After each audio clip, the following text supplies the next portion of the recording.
cours de ce TD, cette deuxième séance de TD, on va étudier essentiellement le potentiel d'équilibre aux ions.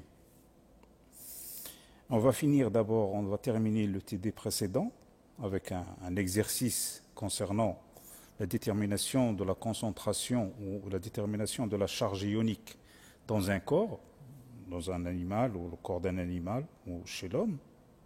Et ensuite, on va parler du potentiel d'équilibre aux ions.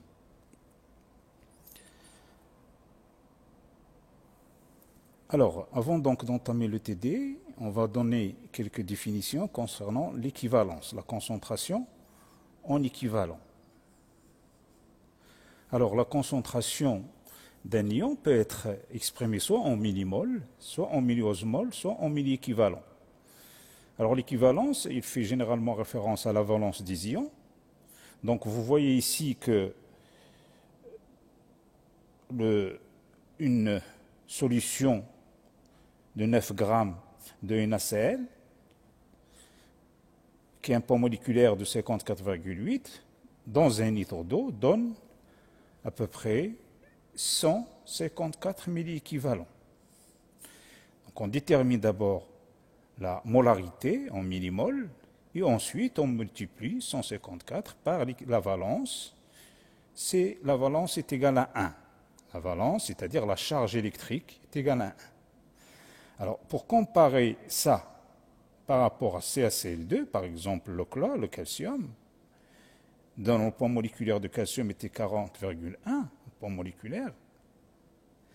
Alors, ça nous donne, après avoir déterminé la concentration en millimol, je multiplie cette concentration en millimol par le nombre d'équivalents, ce qui me donne la concentration en milliéquivalent. Donc, c'est ça la différence entre la détermination de l'osmolarité ou la molarité. Donc, pour connaître une concentration en équivalence, il faut avoir la molarité. Pour avoir la molarité, il me faut le poids moléculaire. Donc, il faut s'entraîner pour déterminer à la fois, à partir de poids moléculaire, la concentration en mol, la concentration en osmol, ce que nous avons vu durant la séance de TD précédente, et maintenant, pour déterminer la charge électrique d'une solution, on détermine la concentration en équivalence. On passe à la mesure du stock ionique. Alors, la détermination du stock ionique, ça veut dire que, par exemple, dans un corps, on a une certaine concentration de sodium dans ce corps. Et cette concentration de sodium dans ce corps s'appelle l'anatrémie. Alors la détermination de l'anatrémie est très importante parce qu'il détermine à la fois l'osmolarité et l'hydratation. Pour l'anatrémie, généralement la concentration extracellulaire de sodium est égale à peu près à 140 millimolaires.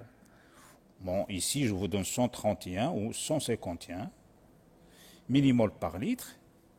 C'est une concentration très importante, la concentration de sodium extracellulaire, qu'on se trouve dans le liquide interstitiel. 140 millimolaires, c'est elle aussi qu'on trouve dans le sang, dans le plasma. Alors, pour déterminer l'anatrémie, pour déterminer la charge ionique, il faut utiliser une technique. On va utiliser une technique de radioactivité. On va utiliser la technique de radioactivité qui permet de déterminer les concentrations ioniques dans un corps. Alors si cette concentration est égale à 120 millimolaires, c'est-à-dire s'il diminue de 140 à 120, ça peut entraîner un œdème cérébral suivi du décès de l'individu, de la personne. Si on a des concentrations élevées, ça a aussi des effets létals. Alors il faut donc avoir un système qui permet de maintenir cette concentration de sodium dans le corps pour qu'il reste constant, qu'il ne change pas. S'il change, on aura des perturbations physiologiques. Alors comment on détermine cette concentration ou cette quantité d'ions, ce qu'on appelle le stock ionique échangeable? Pourquoi échangeable? Parce qu'on ne peut pas déterminer le stock non échangeable il se trouve où ce stock non échangeable?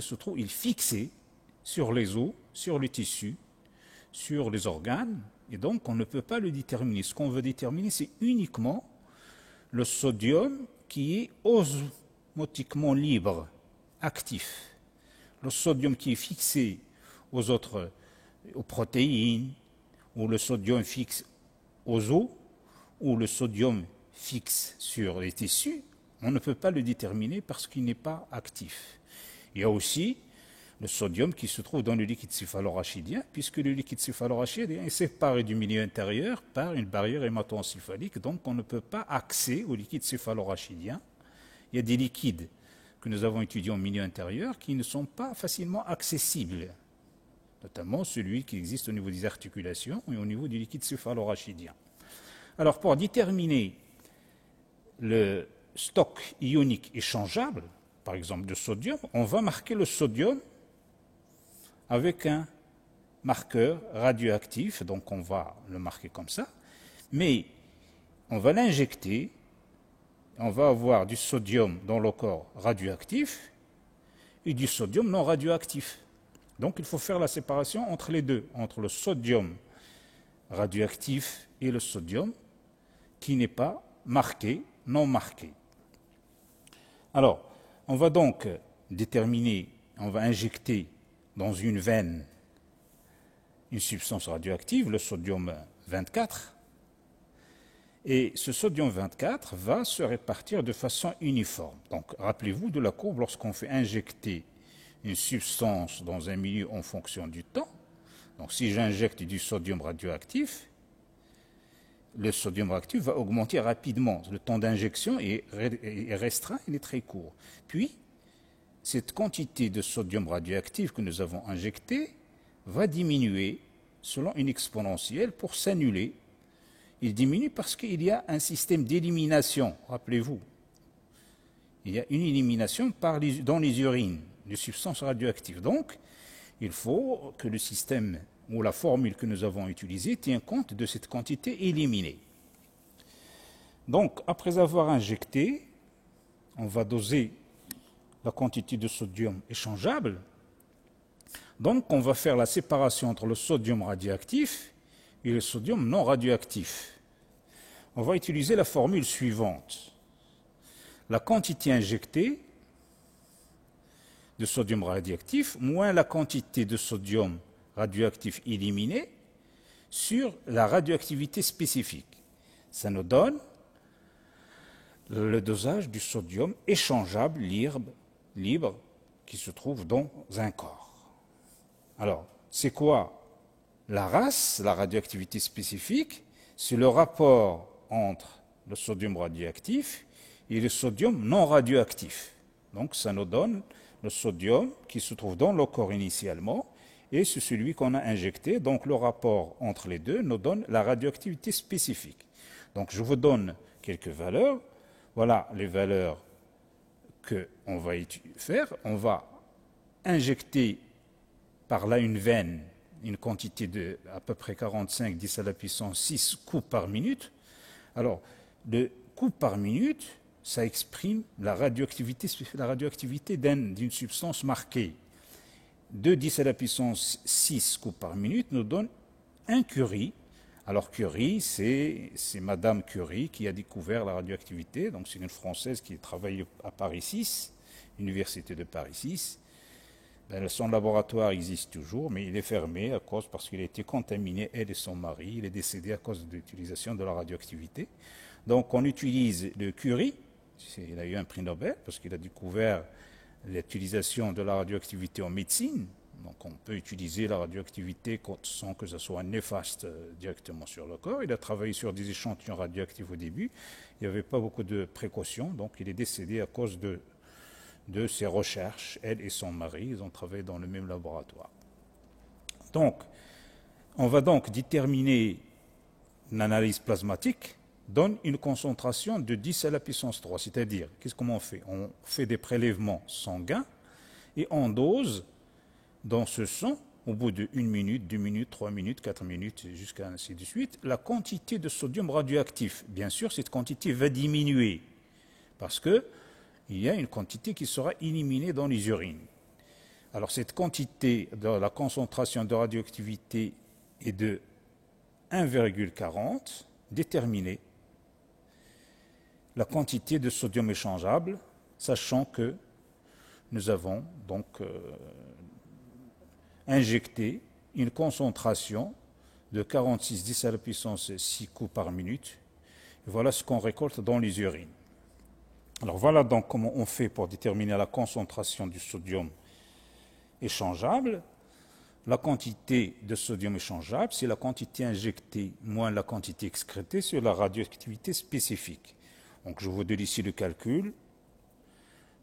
Voilà la quantité qu'on obtient. On obtient 2800 expressions en milli-équivalent. 2800 milli-équivalent. Alors cette concentration de sodium, cette quantité de sodium qui se trouve dans le corps, représente à peu près 40 millimolaires par kilo de poids corporel chez l'adulte. Mais il n'est pas réparti de façon homogène. Il y a une partie qui est très importante, se trouve dans le liquide extracellulaire, à peu près 90%, mais il y a 5% dans les cellules et 5% dans les tissus conjonctifs et les zones superficielles de l'os. Donc ils se restent fixés. Voilà donc la technique utilisée. On peut faire ça pour le potassium, on peut faire pour le calcium, on peut faire ça pour les ions, pour le chlore par exemple. Alors ce qui nous ramène à autre chose, c'est le potentiel de Nernst. Alors c'est quoi le potentiel de Nernst? Donc avant d'entamer cet exercice, on va aller voir ce qui se passe au niveau des explications. Donc qu'est-ce que c'est que le potentiel d'équilibre d'un ion? Alors le potentiel d'équilibre d'un ion, le potentiel d'équilibre, c'est E. On prend un exemple, par exemple le potassium. Potentiel d'équilibre aux ions potassium, c'est la force électrique. Rappelez-vous ce qu'on a vu en cours, c'est la force électrique, exprimée ici en volts. C'est la force électrique qui compense la force chimique. C'est-à-dire, au potentiel d'équilibre, lorsque la cellule a un potentiel entre l'intérieur et l'extérieur égal à EK, à ce moment-là, la sortie de potassium par force chimique est équilibrée par la force électrique qui est EK. On peut déterminer ces EK. On peut le déterminer en disant que pour un cation, c'est moins RT sur ZF, logarithme népérien de la concentration de potassium toujours à l'intérieur, puisque c'est un cation, sur la concentration du potassium à l'extérieur. Alors ça, on peut le déterminer pour le sodium, on peut le déterminer pour le calcium, on peut le faire pour le chlore. Donc on peut déterminer la force électrique qui compense la force chimique, c'est-à-dire que lorsque la cellule se trouve à ce potentiel-là, exprimé en volts, lorsque la cellule se trouve à ce potentiel-là, alors le gradient électrique compense le gradient chimique. On peut le faire si, alors 3, 8,31, c'est R. Bon, par exemple, 273 plus ou moins, donc plus la température, petit t, sur Z, c'est 1 pour le potassium. Le Faraday, c'est 96 500 coulombs. Alors ça, il faut rajouter les choses suivantes. Dans votre fraction, il faut ajouter les choses suivantes. Vous multipliez par je veux la valeur en millivolts, parce que en millivolts, c'est mieux que d'utiliser le volt. Le volt, on l'utilise généralement pour des tensions élevées. Mais au niveau cellulaire, on utilise le millivolt, donc je multiplie par 10 à la puissance 3 pour exprimer les valeurs en millivolts. Et je peux donc, attention à ne pas oublier l'utilisation de la transformation du logarithme népérien. Donc vous multipliez par le facteur qui permet d'avoir le logarithme décimal. Alors, donc vous faites la transformation du logarithme nipérien pour avoir le logarithme décimal. Et généralement, ce rapport-là, vous devrez avoir à peu près égal à 58 ou 60 millivolts. 58 ou 60 millivolts si on parle du potassium. Attention, si je parle de calcium, je vais avoir 58 divisé par 2, puisque Z va être égal à, ici, Z doit être égal à 2. Donc il faut faire attention à s'entraîner chez vous, parce qu'il suffit que je vous change la température. Si je change la température, automatiquement ça change. Ça peut être 58, 59, 60, 61.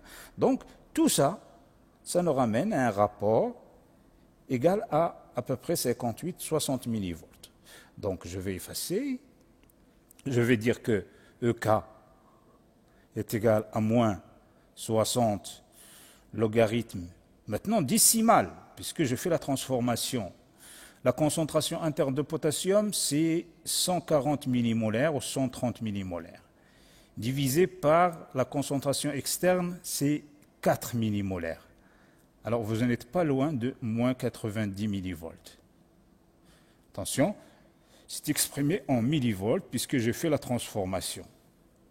Donc le potentiel d'équilibre aux ions potassium est égal à moins 90 millivolts. Ça signifie la chose suivante. Si le potentiel se trouve à moins 90 millivolts, le courant entrant est égal au courant sortant. Et donc il n'y a pas de mouvement de potassium à travers la membrane, puisque tout ce qui entre par gradient électrique est compensé par le gradient chimique. Mais plus je m'éloigne de ce potentiel dans ce sens, par exemple si E de la cellule, le potentiel de la cellule E est supérieur à EK, alors le courant sortant, le courant de potassium, il est sortant. Pourquoi? Parce que E moins EK, c'est la force électromotrice. Je peux la calculer, la force, si E moins EK est supérieure à 0, la force électromotrice est positive, le courant est sortant. Je peux la calculer. Si je prends par exemple ici moins 10, si la cellule se trouve à moins 10, je vais voir E, c'est moins 90, moins 10, voilà la force électromotrice. 90 plus 10, ça veut me faire donc moins 90, moins 10, donc E moins EK, pardon, c'est le contraire, c'est E moins EK. C'est bien de se tromper parce que ça nous permet de comprendre mieux les choses. Alors, c'est E moins EK, c'est-à-dire moins 10 moins 90. Moins 10 plus 90, ça nous fait plus 80. La force électromotrice est égale à plus 80. C'est quoi 80? C'est la force électromotrice. Il est supérieur à 0, le courant IK est sortant. Donc lorsque la cellule se trouve à moins 10, la force électromotrice, c'est-à-dire cette différence-là, est positive. Il y a un plus ici. Donc le courant est sortant.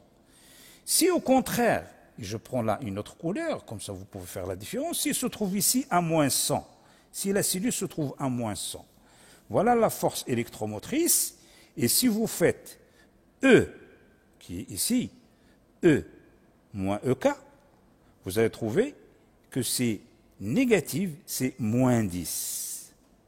Moins vous dit que le courant il est entrant, et la force électromotrice est égale à 10. Lorsque la différence de potentiel est négative, le courant est entrant, donc le courant de potassium dans ce cas-là, il est entrant. Mais lorsque le potentiel se trouve ici, le courant est égal à 0. Le courant de potassium est égal à 0, puisque à ce potentiel, c'est le potentiel d'équilibre. Donc plus je m'éloigne dans un sens ou dans un autre sens, plus la force électromotrice augmente, et donc je peux calculer la force électromotrice pour n'importe quel ion. Voilà comment on détermine la force électromotrice. C'est quoi la force électromotrice? c'est le gradient électrochimique. Si je vous demande de calculer le gradient électrochimique d'une cellule qui se trouve à un potentiel de moins 10, le gradient électrochimique pour les ions potassium, alors on va faire E, c'est-à-dire moins EK. E moins EK. Si la force électromotrice est négative, le courant est entrant. Si la force électromotrice est positive, le courant est sortant. Ça, c'est une convention. Quand je parle d'un cation, ici, je parle d'un cation. Mais si je parle d'un anion, c'est le contraire. Ça, c'est une orientation. Donc, on va effacer, puis c'est quelque chose d'universel. Lorsque je parle d'un cation, lorsqu'il est entrant, le courant est négatif. Et lorsqu'il sort de la cellule, il est positif.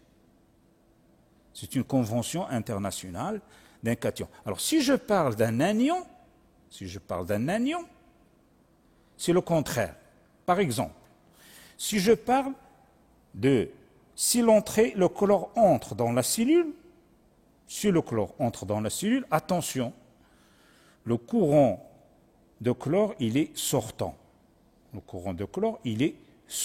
Pourquoi? Parce que c'est une charge négative.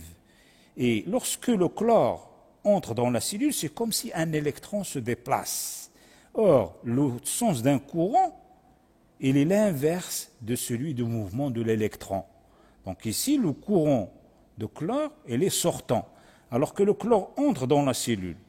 Si au contraire, la charge est positive, par exemple ici, c'est une charge positive, par exemple le sodium.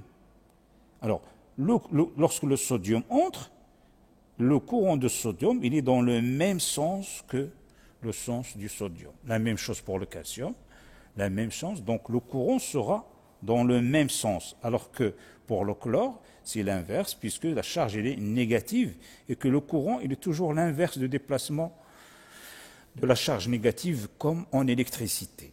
Voilà, donc on a déterminé beaucoup de choses ici. On a déterminé la force électromotrice. Si vous avez un potentiel, si la cellule se trouve à un potentiel de repos moins 80 millivolts, si la cellule se trouve ici, voilà la force électromotrice, si je parle d'un cation. Et voilà, si le potentiel se trouve ici, voilà la force électromotrice. Et vous voyez que la force électromotrice ici, elle est faible, et que la force électromotrice ici est grande.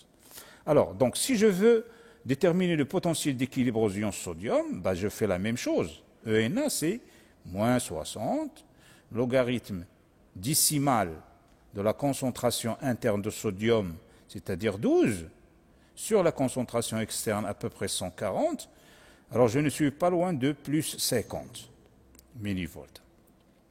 Si je fais ça pour le chlore, ECl, c'est, attention, moins, donc moins par moins, ça donne un plus.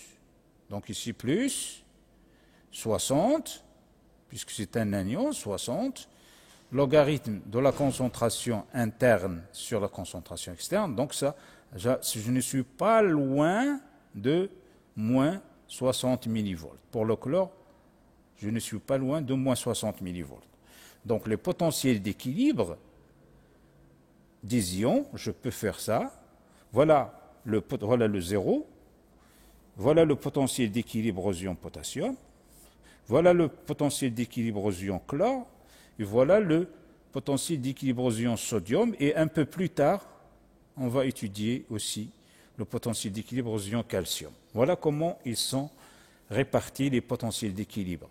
Je répète, le potentiel d'équilibre, c'est la force électrique qui compense la force chimique. C'est-à-dire que lorsque la cellule se trouve ici, il n'y a pas de mouvement de sodium ou il n'y a pas de mouvement de calcium. Si la cellule se trouve ici, il n'y a pas de mouvement de chlore. Mais plus le potentiel s'éloigne et plus le mouvement de l'ion est important. Ce qui détermine le mouvement d'un ion, c'est la différence entre la force, le potentiel d'équilibre, moins E, ça c'est le potentiel de la cellule, et ça c'est le potentiel d'équilibre de l'ion X. Voilà la force électromotrice qui met en mouvement les ions, c'est le gradient électrochimique. Maintenant, On peut passer à l'exercice suivant. On vous demande, connaissant les concentrations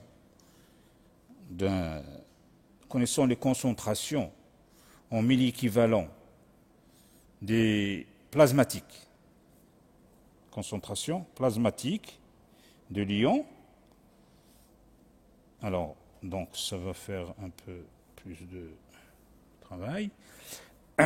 Donc ici, vous avez des concentrations plasmatiques des ions, sodium, potassium, chlore, bicarbonate.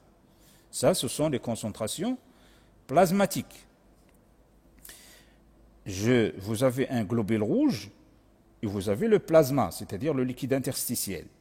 Je vous donne les concentrations de sodium ici, c'est 153. La concentration de potassium, c'est connu, le chlore et le bicarbonate, HCO3-. Donc, c'est connu et c'est connu. Moi, ce que je vous demande à 25 degrés C, c'est de déterminer les concentrations internes. Je ne connais pas les concentrations internes. Les concentrations internes de sodium, je ne la connais pas. On n'a jamais allé dans la cellule. Les concentrations de chlore à l'intérieur, les concentrations de potassium à l'intérieur et celui du bicarbonate, on ne sait pas ce qui se trouve à l'intérieur, on ne sait pas les concentrations ioniques des ions à l'intérieur. On va prendre la chose suivante, on va voir le delta psi, c'est-à-dire E, égale à moins 10 millivolts. On va prendre le potentiel et on va considérer que moins 10, c'est le potentiel d'équilibre de tous ces ions, que le potentiel se trouve à moins 10. Vous voyez que ce potentiel de la cellule de globule rouge, c'est une cellule. Donc le potentiel est très bas, il est égal à moins 10. Si je le compare par rapport aux cellules nerveuses et musculaires, qui sont généralement moins 90, vous voyez qu'il y a une très grande différence. Alors dans un premier temps, vous déterminez les concentrations internes. Alors qu'est-ce qu'il faut faire? Il faut prendre la valeur du potentiel d'équilibre. Donc moins 10 millivolts, c'est le potentiel d'équilibre. Si je prends, donc moins, vous faites RT sur ZF, donc ça dépend de l'ion, logarithme décimal de la concentration interne que je ne connais pas, sur la concentration externe.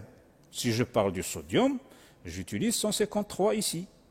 Si je parle du potassium, j'utilise 4,3 et ainsi de suite, et je détermine le potentiel d'équilibre, je détermine les concentrations, et voilà ce que vous allez trouver. Vous allez trouver que pour le sodium, c'est 227 milli-équivalents. Et pour le chlore, 73, pour le potassium, 6,36, et pour le bicarbonate, 18,76. Donc, vous allez trouver des concentrations, et dans la deuxième question, on vous dit de comparer les valeurs que vous avez trouvées,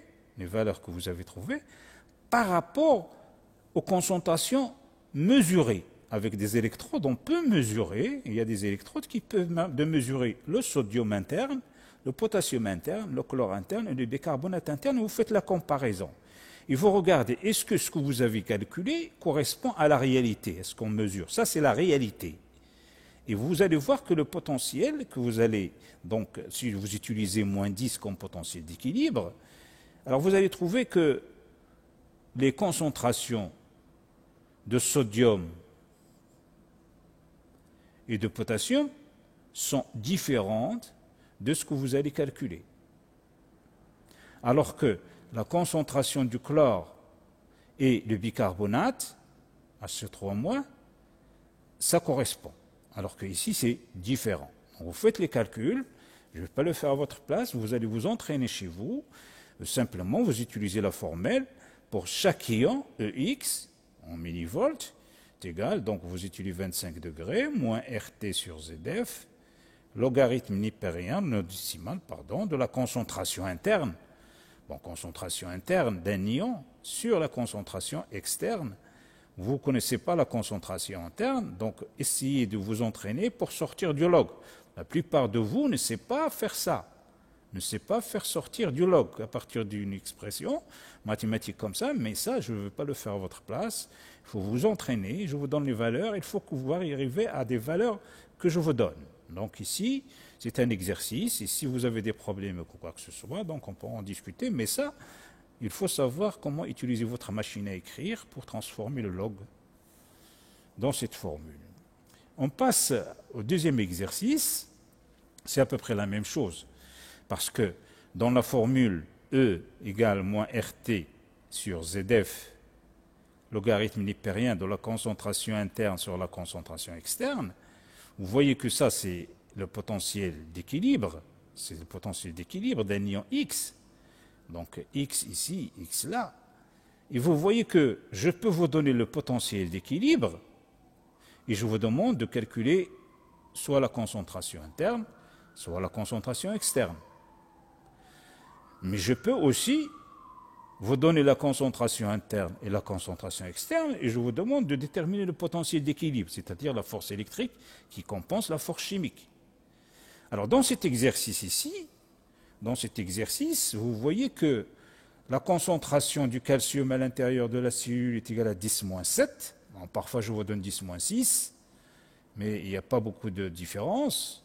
Et la concentration extracellulaire est 10-3. Alors ici, je vous donne les concentrations internes et concentrations externes. Et je vous demande de calculer ECA. Là aussi, vous allez le faire chez vous, mais attention ici, parce que Z, ici, est égal à 2. Vous prenez la température 25 degrés C, ça ne change pas grand-chose, mais vous prenez 25, et attention à Z, au lieu que vous aurez 60 ici, ou 58, vous divisez par 2, vous allez trouver 30, ou vous allez trouver 29. Donc attention à Z. C'est très important. Le jour d'examen, vous risquez d'avoir des exercices comme ça.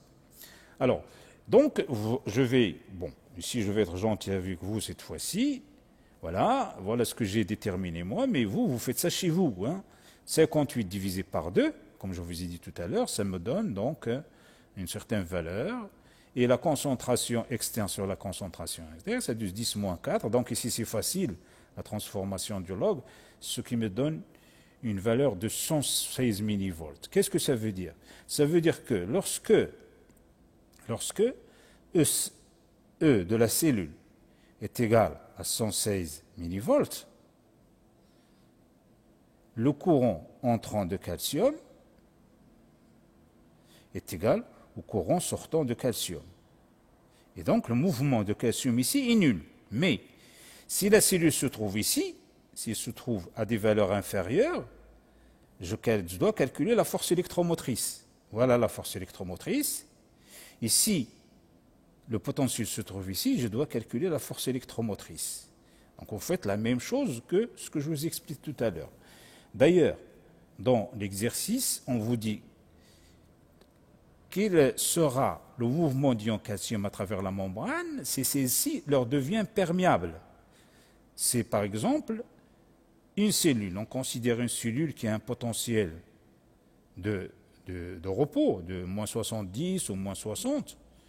Dans quel sens? Donc moins 70 millivolts, voilà, à partir de moins 70 millivolts de potentiel de repos, si la cellule devient perméable au calcium. Alors, ici, on a déjà parlé des canaux calciques, les différents types de canaux calciques, et on a dit, attention, au potentiel de repos, le calcium n'entre pas dans la cellule. Il faut arriver au seuil d'ouverture des canaux calciques. Or, les canaux calciques, la plupart, mis à part le canal calcique du type T, la plupart des canaux calciques L, PQ, R et T, transitoires, donc rappelez de ce qu'on a vu en cours, ces canaux, ils ont un seuil d'ouverture supérieur. Donc en moins 70, il n'y a que les T qui sont ouverts. Mais les autres, le L, le N, rappelez, Nader, Low, Slow, tout ça, des canaux calciques qu'on a vu, PQ, et le T, c'est le seul qui est ouvert à moins 70, mais la plupart des cellules, ils n'ont pas les canaux calciques du type T. Et la plupart, ils ont des canaux L, N, dont le seuil est supérieur à moins 50 millivolts.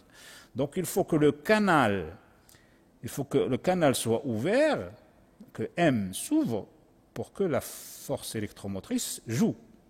Donc lorsque les canaux calciques s'ouvrent, le calcium entre d'une façon très importante selon le gradient électrochimique et on vous demande de calculer cette force électromotrice, ce gradient électrochimique, avec quelle force les ions calcium entrent dans la cellule. C'est très simple.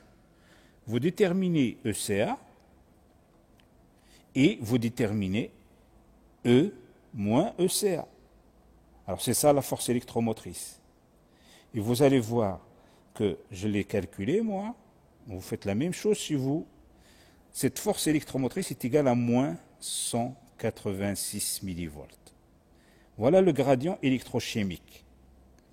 Le gradient électrochimique, c'est E de la cellule qui est moins 70, moins ECA qui est égal à 116, très positif. Et vous voyez que lorsque la cellule se trouve à moins 70, ECA se trouve ici, la force électromotrice elle est négative, elle est égale à moins négatif, ça veut dire le courant il est entrant. Si c'est plus, ça veut dire il est sortant. Mais ici, il est moins. Et voilà la force, le gradient électrochimique. C'est ça, le gradient électrochimique. Donc, il faut que vous appreniez à vraiment calculer le gradient électrochimique. Le gradient électrochimique, c'est la différence entre le potentiel de la cellule et le potentiel d'équilibre. Le potentiel d'équilibre, c'est la force électrique qui compense la force chimique. Donc ici, il faut faire très attention pour le calcul du gradient électrochimique. Donc le courant va être donc entrant parce que E, moins 70, moins EK, moins 186, vous allez trouver que c'est une, donc ici, 186, E moins ENA, par exemple, E moins ECA. Donc vous calculez E moins ECA et vous allez trouver que la force électromotrice, elle est négative. La driving force, c'est le gradient électrochimique. La driving force, c'est le gradient électrochimique. Il est égal à moins 186. Ça veut dire qu'il est entrant, puisqu'il est négative, cette force électromotrice. Si c'était positive, il sera sortant. Donc le courant de calcium, si les canaux s'ouvrent, qu'est-ce qui fait ouvrir un canal? C'est soit le voltage, soit une substance chimique, soit une traction mécanique. Donc l'ouverture se fait par l'ouverture de la porte M, et H elle est toujours ouverte, il n'y a pas de processus donc d'inactivation. Lorsque M s'ouvre, le calcium entre dans la cellule avec une force de moins 186 millivolts. Et vous voyez que toutes les valeurs de potentiel de la cellule inférieure au potentiel d'équilibre, le calcium il est toujours entrant. C'est exactement ce que nous avons vu dans le cas où on a vu, par exemple, lorsqu'on a vu le sodium. Alors, si je mets ici de sodium en fonction du potentiel imposé, j'ai le courant de sodium qui est causé jusqu'au potentiel ENA. Vous voyez ici que le sodium, il est toujours négatif, il est toujours entrant. Pourquoi? Parce que E est inférieur à ENA. Donc dans cette gamme, E est inférieur à ENA, ce qui montre que E moins ENA, il est toujours négatif. Par contre, si la cellule se trouve ici, E moins ENA va être supérieur à 0, le courant il est sortant. Et vous voyez qu'effectivement le courant il est positif. Alors que ici, le courant ici il est négatif, moins, puisqu'ici vous avez ici un 0, donc il est négatif, le courant est toujours négatif, négatif, négatif. Voilà. Alors, c'est ce qui fait que au potentiel d'équilibre, il n'y a pas de mouvement de calcium, puisque au potentiel d'équilibre d'un ion, au gradient électrochimique est nul. E moins ENA est égal à 0, donc il n'y a pas de courant. Donc, pour toutes les valeurs de potentiel inférieures au potentiel d'équilibre, le courant est entrant. pour toutes les valeurs de potentiel imposées à la cellule supérieure à EI, à ENA, le potentiel est, donc le courant est positif. Et pour ici, lorsque E est égal à ENA, le courant est nul. Voilà, donc là, je crois que si vous avez des questions ou quoi que ce soit, vous me les adressez par vos Gmail et je pourrais faire par exemple une séance où je vais voir la plupart des problèmes que vous avez et je vous expliquerai encore davantage, donc selon les difficultés et en fonction des questions. Voilà, donc voilà le deuxième exercice. Alors ici, je vais vous faire une séance uniquement concernant les questions. Voilà le genre de questions que vous allez avoir le jour de l'examen. Donc ça sera le sujet du TD numéro 3 que je vais faire après, où je vais vous poser uniquement des questions, mais je vais vous donner le temps. On va finir d'abord le cours la semaine prochaine ou dans 2 semaines ou 3 semaines. Et parce il faut absolument parler du couplage excitation-contraction du muscle et des couplages excitation-sécrétion. On va prendre l'exemple de la cellule bêta exocrine, comment une cellule libère une substance et comment un muscle se contracte lorsqu'il reçoit un potentiel d'action. Alors on va donc terminer le cours et on va faire une série de questions. Ça sera le sujet du TD numéro 3.